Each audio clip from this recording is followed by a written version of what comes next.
السلام عليكم ورحمة الله وبركاته. بسم الله والحمد لله. أشهد أن لا إله إلا الله وأشهد أن محمد رسول الله. اللهم صل على سيدنا محمد وعلى آل سيدنا محمد. أما بعد فأعوذ بالله من الشيطان الرجيم. بسم الله الرحمن الرحيم. ولقد كرمنا بني آدم وحملناهم في البر والبحر ورزقناهم من الطيبات وفضلناهم على كثير ممن خلقنا تفضيلا. صدق الله العظيم. ആദരണീയരായ പ്രസ്ഥാന നേതാക്കളെ, സാദാത്തുക്കളെ, പ്രിയങ്കരായ നാട്ടുകാരെ, സഹപ്രവർത്തകരെ, സുഹൃത്തുക്കളെ, അഭിമന്യരായ സുൽത്താനുൽ ഉലമയുടെ നേതൃത്വത്തിൽ ബദറു സാദാത്തിന്റെയും പേരോട് ഉസ്താദിന്റെയും നേതൃത്വത്തിൽ ഈ പ്രയാണം ആരംഭിച്ചത് ചരിത്രമുറങ്ങുന്ന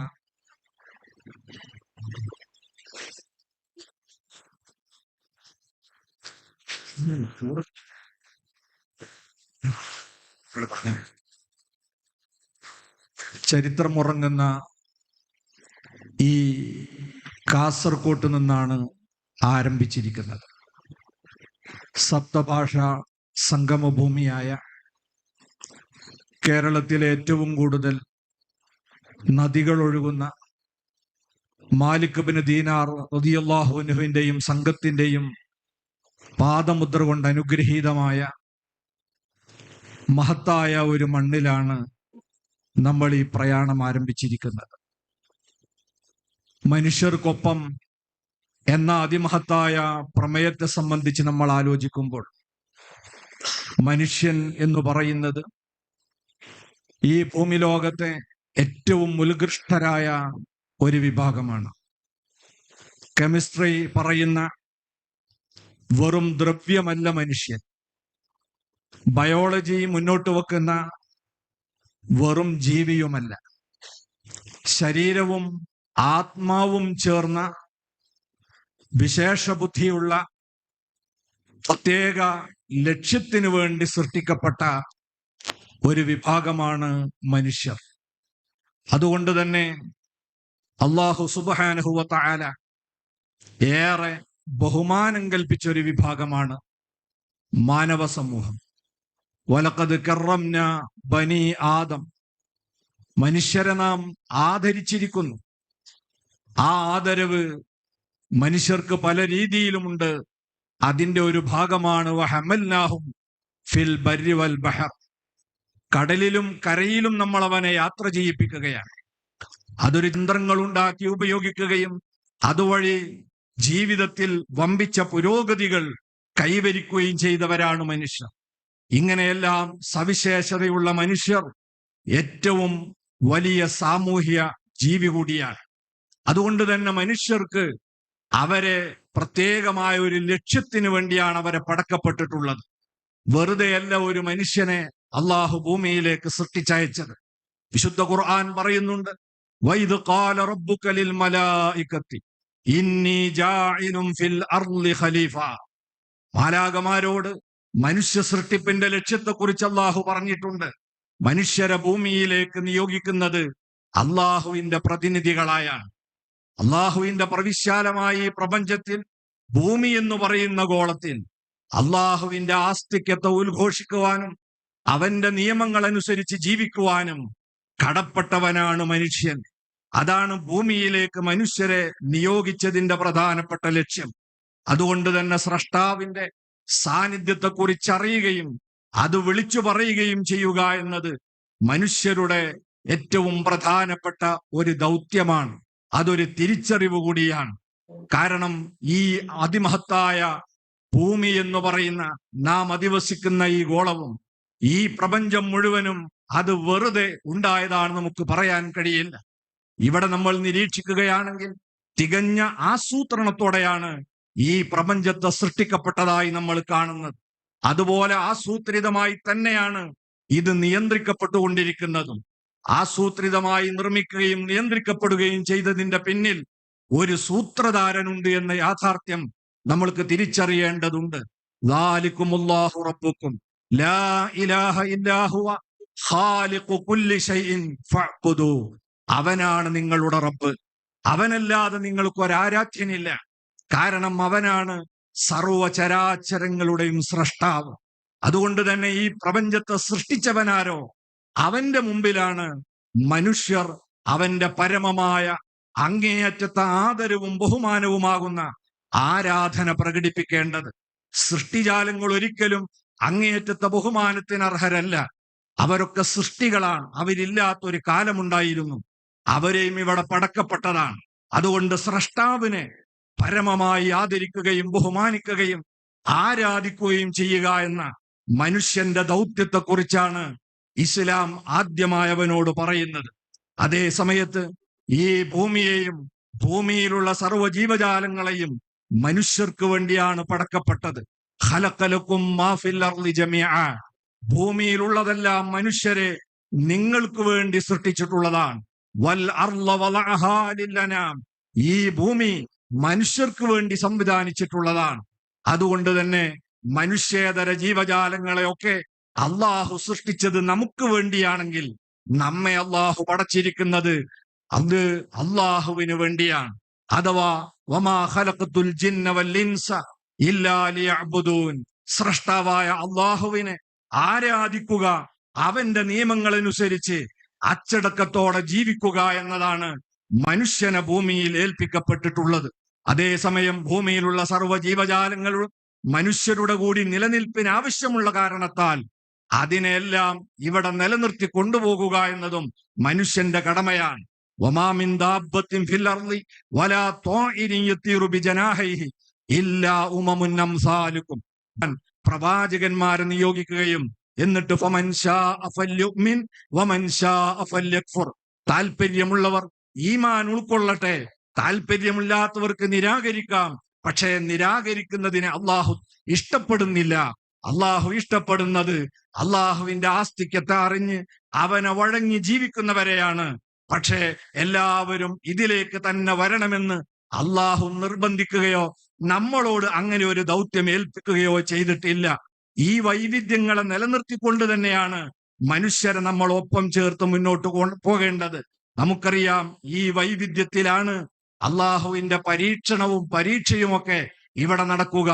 എല്ലാം ഏകശിലാത്മകമായ ഒരു രീതിയിലാണെങ്കിൽ പിന്നെ നമുക്ക് അള്ളാഹു ഖിയാർ തന്നതിന്, ഫ്രീ വില്ല് നൽകിയതിന്, സ്വേഷ്ടപ്രകാരം തിരഞ്ഞെടുക്കാനുള്ള അവകാശം നൽകിയതിന് അർത്ഥമുണ്ടാവുകയില്ല.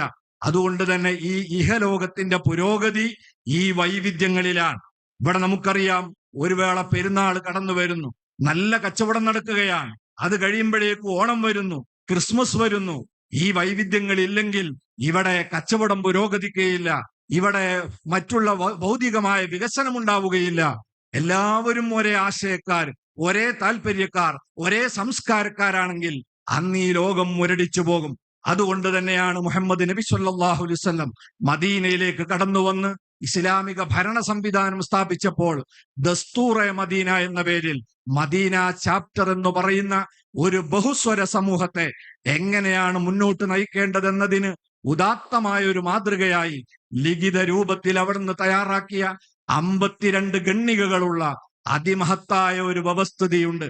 അതിൽ 25 കാര്യങ്ങൾ മുസ്ലിങ്ങളെ മാത്രം ബാധിക്കുന്നതാണെങ്കിൽ 27 ഖണ്ഡികകൾ അമുസ്ലിങ്ങളെ കൂടി ബാധിക്കുന്നതായിരുന്നു. എങ്ങനെയാണ് വ്യത്യസ്തമായ മനുഷ്യരെ ഒരു രാഷ്ട്രത്തിന്റെ കീഴിൽ ചേർത്ത് നിർത്തി മുന്നോട്ട് പോകേണ്ടത് എന്നതിന്റെ ഏറ്റവും വലിയൊരു ഉദാഹരണമാണ് നബി സല്ലല്ലാഹു അലൈഹി വസല്ലം മദീനയിൽ നടപ്പാക്കിയ അവിടുത്തെ ഭരണ സംവിധാനം. നമ്മുടെ ഇന്ത്യ രാജ്യവും കാത്തു സൂക്ഷിച്ചു പോന്നിരുന്നത് ആ ബഹുസ്വരതയെ തന്നെയാണ്. ഇന്ത്യ എന്ന് പറയുന്നത് അതിമഹത്തായ ഒരു ഭൂപ്രദേശമാണ്. ആദ്യകാലത്ത് അൽ ഹിന്ദ് എന്നോ ഇന്ത്യ എന്നോ പറഞ്ഞാൽ ഇന്ന് നമ്മുടെ സങ്കല്പത്തിലുള്ള ഒരു ഭൂഭാഗമായിരുന്നില്ല. മറിച്ച് ബംഗാൾ ഉൾക്കടൽ, അറബിക്കടൽ, ഇന്ത്യൻ മഹാസമുദ്രം എന്ന് പറയുന്ന 3 സമുദ്രത്താൽ ചുറ്റപ്പെട്ട ഒരു ഉപഭൂഖണ്ഡത്തിന്റെ പേരാണ് ഇന്ത്യ എന്ന് പറയുന്നത്. ഇത് വൈവിധ്യങ്ങളുടെ കലവറയാണ്. 1652 ലിപിയുള്ളതും ഇല്ലാത്തതുമായ ഭാഷകളുള്ള ഒരു ഭൂപ്രദേശമാണ്. വ്യത്യസ്തങ്ങളായ സംസ്കാരങ്ങളും വൈവിധ്യമാർന്ന കലാരൂപങ്ങളും അഭിരുചികളും ഭക്ഷണരീതികളും ആചാരങ്ങളുമുള്ള ആയിരക്കണക്കായ നാട്ടുരാജാക്കന്മാർ കൈവശം വെച്ചിരുന്ന ഒരു ഭൂപ്രദേശത്തിന്റെ പേരായിരുന്നു ഇന്ത്യ എന്ന് പറയുന്നത്. ഹിജ്റ 94 തന്നെ ഇസ്ലാമിന്റെ ഭരണ സംവിധാനം ഇന്ത്യയുടെ ഭാഗമായിരുന്ന സിന്ധിലും അതുപോലെ കറാച്ചിയിലുമൊക്കെ എത്തിച്ചേർന്നിരുന്നു. അതിനുശേഷം ഹിജ്റ 392 മഹ്മൂദ് ഗസ്നവിയുടെ വരവോടെയാണ് ഒരേകീകൃത ഇന്ത്യ എന്ന് പറയുന്ന സംവിധാനത്തിലേക്ക് നമ്മൾ വരുന്നത്. അത് കഴിഞ്ഞ് ശിഹാബുദ്ദീൻ ഗോറിയുടെയും സയ്യിദ് അടിമ വംശങ്ങളുടെയും അതുപോലെ ഖിൽജി വംശത്തിന്റെയും തുഗ്ലക്ക്, ലൂദി, മുഗളന്മാർ തുടങ്ങിയ മുസ്ലിം ഭരണ പരമ്പരകൾക്ക് ശേഷം അവിശാലമായ ഒരേകീകൃത ഇന്ത്യ എന്ന് പറയുന്ന രാജ്യം ഇവിടെ ഉണ്ടായി. ഏകദേശം 856 കൊല്ലക്കാലം മുസ്ലിമീങ്ങൾ ഈ രാജ്യം ഭരിച്ചിട്ടും അവരാരും ഈ രാജ്യത്തെ എന്തുകൊണ്ടാണ് ഒരു ഇസ്ലാമിക രാജ്യമായി ഇതിനെ പ്രഖ്യാപിക്കാതിരുന്നത്? ഇന്ത്യയുടെ കാലാവസ്ഥയും ഇന്ത്യയുടെ അവസ്ഥയും അങ്ങനെയായിരുന്നു. ഒരു ബഹുസ്വര സമൂഹമായിട്ട് ഇന്ത്യക്ക് മുന്നോട്ട് പോകാൻ സാധിക്കൂ എന്ന് ആ ഭരണാധികാരികളൊക്കെ മനസ്സിലാക്കിയിരുന്നു. അതുകൊണ്ട് തന്നെ ആരും മുസ്ലിം ഭരണ സംവിധാനം ഇന്ത്യയിൽ നിലനിന്ന കാലത്ത് സ്വാതന്ത്ര്യ സമരം നയിച്ചതായി ചരിത്രത്തിൽ നമുക്ക് കാണാൻ കഴിയില്ല. ബ്രിട്ടീഷുകാർക്കെതിരെ ഒരുമിച്ച് നിന്ന് സ്വാതന്ത്ര്യ സമരം നടത്തിയിട്ടുണ്ട്. മുസ്ലിം ഭരണകൂടങ്ങൾക്കെതിരെ അങ്ങനെ ഉണ്ടാവാതിരുന്നത് എന്തുകൊണ്ടാണ്? എല്ലാവർക്കും സ്വാതന്ത്ര്യം കൊടുത്ത് ഈ ബഹുസ്വരത നിലനിർത്തിയിട്ടായിരുന്നു അവർ പോയത്. ബ്രിട്ടീഷുകാർ ഇന്ത്യ വിട്ടു പോയതിനു ശേഷവും ഇന്ത്യയിലെ സ്വാതന്ത്ര്യ സമര സേനാനികളും ഇന്ത്യ രാജ്യത്തിന്റെ ശില്പികളും ചേർന്ന് ഇന്ത്യ എങ്ങനെ മുന്നോട്ട് പോകണമെന്ന് കൂലങ്കഷമായാണ് ആലോചിച്ചത്. 2 വർഷവും 11 മാസവും 18 ദിവസവും എടുത്തുകൊണ്ടാണ് ഇന്ത്യൻ ഭരണഘടന തയ്യാറാക്കുന്നത്. അത് ആലോചനയില്ലാതെ തയ്യാറാക്കിയതല്ല. ആ ഭരണഘടനയിലും മതേതരത്വത്തെയാണ്, സെക്കുലറിസത്തെയാണ് അതിന്റെ അടിത്തറയായി അവർ സ്വീകരിച്ചത്. എന്താണ് കാരണം? ഇന്ത്യ പോലുള്ള ഒരു ജനതയെ ആ രൂപത്തിലല്ലാതെ മുന്നോട്ട് കൊണ്ടുപോകാൻ കഴിയില്ല എന്ന് ഈ രാജ്യത്തെ ശില്പികൾ മനസ്സിലാക്കിയത് കൊണ്ടായിരുന്നു. അതുകൊണ്ട് തന്നെ പാശ്ചാത്യ മതേതരത്വം എന്ന് പറയുന്നത് മതനിരാസമാണെങ്കിൽ ഇന്ത്യൻ മതേതരത്വം എന്ന് പറയുന്നത് ഉൾക്കൊള്ളലാണ്, എല്ലാ വിഭാഗത്തെയും ചേർത്തു പിടിക്കലാണ്. ആ രീതിയിലാണ് ഇന്ത്യയുടെ പാരമ്പര്യമെങ്കിൽ ആ സംവിധാനം ഇന്നും എന്നും ഇവിടെ നിലനിൽക്കണം എന്നാണ് കേരള മുസ്ലിം ജമാഅത്ത് ആവശ്യപ്പെട്ടുകൊണ്ടിരിക്കുന്നത്. ഭരണ സംവിധാനങ്ങളെ കൈപ്പിടിയിൽ ഒതുക്കാനോ മറ്റ് താല്പര്യങ്ങൾക്ക് വേണ്ടിയോ ഒരിക്കലും മതത്തെ ദുരുപയോഗം ചെയ്യാൻ പാടില്ല.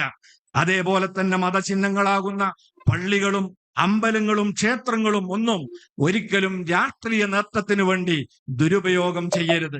മനുഷ്യർ ഒരിക്കലും ഭിന്നിക്കാൻ പാടില്ല, അവരെ ചേർത്ത് നിർത്തി കൊണ്ടുപോകണം. വർഗീയത എന്ന് പറയുന്നത് ഒരു മഹാമാരിയാണ്. അത് ആദ്യമായി ഗ്രസിച്ചിറങ്ങുന്നത് മനുഷ്യരുടെ ഹൃദയത്തിലേക്കാണ്. വിദ്വേഷത്തിന്റെ അഗ്നിപർവ്വതങ്ങളാണ് അത് മനുഷ്യ മനസ്സുകളിൽ ഉണ്ടാക്കിയെടുക്കുക. അതുകൊണ്ട് തന്നെ ഹബീബ് സല്ലല്ലാഹു അലൈഹി വസല്ലം തങ്ങൾ പ്രഖ്യാപിച്ചൊരു കാര്യമുണ്ട്, ലൈസ മിന്നാ മൻ ദഅ ഇലാ അസബിയ്യ, വർഗീയതയിലേക്ക് ക്ഷണിക്കുന്നവൻ നമ്മിൽപ്പെട്ടവനല്ല. വലൈസ മിന്നാ മൻ ഖാത്തല അലാ അസബിയ്യ, വർഗീയതയ്ക്ക് വേണ്ടി തല്ലുണ്ടാക്കാൻ പോകുന്നവൻ ഈ സമുദായത്തിൽ അംഗത്വമുള്ളവനല്ല. വലൈസ മിന്നാ മൻ മാത അലാ അസബിയ്യ, വർഗീയ സംഘടനത്തിന്റെ പേരിൽ അതിനുവേണ്ടി തുനിഞ്ഞിറങ്ങി കൊല ചെയ്യപ്പെട്ടവൻ ഒരിക്കലും രക്തസാക്ഷിയുടെ പരിവേഷത്തിന് അർഹനല്ല. അവൻ ഉമ്മത്തിന്റെ മെമ്പർഷിപ്പ് നഷ്ടപ്പെട്ടവനാണെന്നാണ് ഹബീബ് മുഹമ്മദ് മുസ്തഫ സ്വല്ലല്ലാഹു അലൈഹി വസല്ലം തങ്ങൾ പ്രഖ്യാപിച്ചിട്ടുള്ളത്. അതുകൊണ്ട് തന്നെ പുതിയ കാലം ഇന്ത്യ നേരിടുന്ന ഏറ്റവും വലിയ ഒരു സാമൂഹ്യ പ്രശ്നം മനുഷ്യർക്കിടയിൽ വർഗീയ ധ്രുവീകരണങ്ങൾ ഉണ്ടാവലാണ്. ഭാഷയുടെ പേരിലുണ്ട്, ദേശത്തിന്റെ പേരിലുണ്ട്, മതത്തിന്റെ പേരിലുണ്ട്, വർഗത്തിന്റെയും ജാതിയുടെയും പേരിലുണ്ട്. ഒരർത്ഥത്തിലുമുള്ള വർഗീയത ഇവിടെ നിലനിൽക്കാൻ പാടില്ല. അത് വ്യാപിച്ചു കഴിഞ്ഞാൽ മനുഷ്യർക്കിടയിൽ ചെറിയൊരു തീപ്പൊരി മതി അത് വലിയ അഗ്നിഗോളങ്ങളായി മാറാൻ. അതേപോലെ തന്നെ മനുഷ്യരെ, പാവപ്പെട്ടവരെയും നിരാലംബരെയും വീടുകളില്ലാത്തവരെയും എല്ലാവരെയും ചേർത്ത് പിടിച്ചുകൊണ്ടാണ് നമ്മൾ രാജ്യം മുന്നോട്ട് പോകേണ്ടത്. നമുക്കറിയാം, മൈഗ്രേഷന്റെ ഭാഗമായി ഓരോ കാലത്തും മനുഷ്യനുണ്ടായ കാലം മുതൽക്ക് തന്നെ മനുഷ്യർ പുതിയ താമസ സ്ഥലങ്ങളെ തേടിപ്പോകുന്ന പതിവുണ്ട്. ആദ്യകാലം മുതൽക്ക് ഇന്നും അത് നടപ്പിലാകും. ചിലപ്പം മികച്ച ജോലി തേടിക്കൊണ്ടായിരിക്കും, ജീവിത സൗകര്യങ്ങൾ അന്വേഷിച്ചുകൊണ്ടായിരിക്കും. ആ യാത്ര ചിലപ്പോൾ രാഷ്ട്രം തന്നെ കടന്ന് യാത്ര പോകും. ഒരു രാജ്യത്ത് തന്നെ വ്യത്യസ്ത പ്രദേശങ്ങളിലേക്ക് പോകും, ആൾ താമസമില്ലാത്ത ഇടം തേടിപ്പോകും. ഇങ്ങനെ മൈഗ്രേഷന്റെ ഭാഗമായി മറ്റ് മേച്ചിൽപ്പുറങ്ങൾ തേടിപ്പോകുക എന്നത് മനുഷ്യ സഹജമായി ഉണ്ടാകുന്ന എന്നും ഉണ്ടായിട്ടുള്ള ഒരു യാഥാർത്ഥ്യമാണ്. ഇതിന്റെ ഭാഗമായി നമ്മളെ കേരളത്തിൽ തന്നെ നമുക്കറിയാം 1950-കൾക്ക് ശേഷം നമ്മളെ കേരളത്തിൽ മലയോര പ്രദേശങ്ങളിലേക്ക് വ്യാപകമായ തോതിൽ മനുഷ്യര് ചേക്കേറിയിരുന്നു. അവർ പലപ്പോഴും താമസിച്ചു വന്നത് ഗവൺമെന്റിന്റെ അധീനതയിൽപ്പെട്ട ഭൂമിയിലായിരുന്നു. അത് വെട്ടിത്തെളിയിച്ച് കൃഷി ഇറക്കി അവിടെ അവർ വാസസ്ഥലം ഉറപ്പിച്ചപ്പോൾ നമ്മുടെ കേരളത്തിലെ മാറി മാറി വന്ന ഗവൺമെന്റ് അവരോട് സ്വീകരിച്ച സമീപനം എന്തായിരുന്നു? അവരെ ഇത് ഗവൺമെന്റ് ഭൂമിയാണെന്ന് പറഞ്ഞ് ആട്ടിയിറക്കുകയായിരുന്നില്ല. ഓരോ ഗവൺമെന്റും മത്സരിച്ച് അവർക്ക് പട്ടയം നൽകുന്നതാണ് നമ്മളെ കേരളത്തിന്റെ അനുഭവമെങ്കിൽ ഇത് ഇന്ത്യക്ക് തന്നെ മാതൃകമായ ഒരു അനുഭവമാണ്. അങ്ങനെ നാട്ടിൽ നിന്ന് മറ്റൊരു നാട്ടിലേക്ക് ചേക്കേറുന്നവരെ മനുഷ്യരായി പോലും കാണാതെ അവരെ ഇറക്കി വിടുന്ന സംസ്കാരം നമ്മളെ നാടിന്റെ നാനാഭാഗങ്ങളിൽ കണ്ടുകൊണ്ടിരിക്കുകയാണ്. ഈ സന്ദർഭത്തിൽ പ്രത്യേകമായി നന്ദി രേഖപ്പെടുത്തുകയാണ് നമ്മുടെ അയൽ സംസ്ഥാനമായ നമ്മുടെ കർണാടകയിലെ ഗവൺമെന്റിന്. അവര് ഭൂമിയിൽ നിന്ന് കുറെ ആളുകളെ ഇറക്കി വിട്ടെങ്കിൽ ആ സമയത്ത് അത് അവർക്ക് സൗകര്യപ്രദമായ മറ്റു പാർപ്പിടം കൊടുക്കാൻ തയ്യാറായി മുന്നോട്ട് വന്നതിനെ നമ്മൾ ഈ സന്ദർഭത്തിൽ അഭിനന്ദിക്കുകയാണ്. അത് മറ്റ് സംസ്ഥാനങ്ങൾ കൂടി മാതൃകയാണ്. ഇങ്ങനെ പാർപ്പിടങ്ങളില്ലാത്ത ചേരികളിലും ചാളകളിലും താമസിക്കുന്നവർക്ക് വീട് വെച്ചു കൊടുക്കുക എന്നത് ഒരു ഔദ്യോഗിക അജണ്ടയായി സ്വീകരിച്ചത് കൊണ്ട് തന്നെ കേരള മുസ്ലിം ജമാഅത്തിന് അത്തരം അരികവൽക്കരിക്കപ്പെടുന്നവരോട് ചേർന്ന് നിൽക്കാതിരിക്കാൻ നിവൃത്തിയില്ല എന്ന് ഈ സന്ദർഭത്തിൽ ഓർമ്മപ്പെടുത്തുകയാണ്. അതേപോലെ തന്നെ ഞാൻ നീട്ടി സംസാരിക്കുന്നില്ല. നമ്മുടെ ഈ കാസർഗോഡ് എന്ന് പറയുന്ന പ്രദേശം ഒരുപാട് ആവശ്യങ്ങളുള്ള ഒരു പ്രദേശമാണ്. വളരെ വൈകിയാണ് കാസർഗോഡ് എന്ന് പറയുന്ന ജില്ല രൂപപ്പെട്ടിട്ടുള്ളത്. നേരത്തെ കണ്ണൂർ ജില്ലയുടെ ഭാഗമായിരുന്നു. അതിനു മുമ്പ് തുളുനാട് എന്ന് പറയുന്ന മറ്റൊരു ദേശത്തിന്റെ ഭാഗമായിരുന്നു. ഏതായിരുന്നാലും ഇന്ന് നമ്മുടെ ഈ ജില്ല നിലവിൽ വന്നതിന് ശേഷം പലതരത്തിലുള്ള പുരോഗതികൾ നമുക്കുണ്ടായിട്ടുണ്ടെങ്കിലും കാസർഗോട്ടുകാരായ മുഴുവൻ ജനങ്ങളോടും ഒപ്പം നിന്നുകൊണ്ട് നമുക്ക് ഉണർത്താനുള്ള ഒരു പ്രധാന കാര്യം, ഇവിടത്തെ ചികിത്സാ സമ്പ്രദായത്തിൽ സ്വയം പര്യാപ്തത നേടിയിട്ടില്ല നമ്മുടെ ജില്ല. ആവശ്യമായ അളവിലും സൗകര്യങ്ങളുമുള്ള ആശുപത്രികളുടെ അഭാവം നമ്മുടെ ഈ നാടിനെ വളരെയേറെ പ്രയാസപ്പെടുത്തുന്നുണ്ട്. നമുക്കറിയാം, കോവിഡ് കാലത്ത് ചികിത്സക്ക് വേണ്ടി ഈ നാട്ടിൽ നിന്ന് കർണാടകയിലേക്ക് പോകാൻ മാർഗതടസ്സമുണ്ടായപ്പോൾ ഈ നാട്ടുകാർ അനുഭവിച്ച വേദന അറിയാം. 2013 തന്നെ ഇവിടെ മെഡിക്കൽ കോളേജ് പ്രഖ്യാപിക്കപ്പെട്ടെങ്കിലും ഇപ്പോൾ 2026 നമ്മൾ കടന്നെങ്കിലും ആ മെഡിക്കൽ കോളേജ് വേണ്ട രീതിയിൽ യാഥാർത്ഥ്യമായിട്ടില്ല. നമുക്ക് ഓർമ്മയുണ്ട്, ആ ഘട്ടത്തിൽ പ്രഖ്യാപിച്ച മെഡിക്കൽ കോളേജുകളായിരുന്നു മഞ്ചേരിയിലെ medical college, Palakkad medical college, പത്തനംതിട്ടയിലെ മെഡിക്കൽ കോളേജ്. ഇത് മൂന്നും ഇന്ന് സാധ്യമായെങ്കിൽ ഇന്നും അതാ ജലരേഖയായി അല്പസ്വല്പം മുന്നേറിയിട്ടുണ്ടെങ്കിലും സമ്പൂർണ്ണ വിജയത്തിലേക്ക് ഈ ജില്ലയുടെ മെഡിക്കൽ കോളേജ് വളർന്നിട്ടില്ല. അതിനു വേണ്ടി ഗവൺമെന്റും ഇവിടുത്തെ ഭരണകൂടങ്ങളും അതേപോലെ തന്നെ ഇവിടെയുള്ള MP-മാരും MLA-മാരും എല്ലാവരും ഒന്നിച്ച് ശ്രമിക്കണമെന്ന് കാസർഗോട്ടുകാർക്ക് വേണ്ടി കേരള മുസ്ലിം ജമാഅത്തിന്റെ പേരിൽ അഭ്യർത്ഥിച്ചുകൊണ്ട് ഞാൻ എന്റെ എളിയ വാക്കുകൾ ഉപസംഹരിക്കുന്നു. വആഖിറു ദഅവാന അനിൽ ഹംദുലില്ലാഹി റബ്ബിൽ ആലമീൻ. അസ്സലാമു അലൈക്കും വറഹ്മത്തുള്ളാഹി.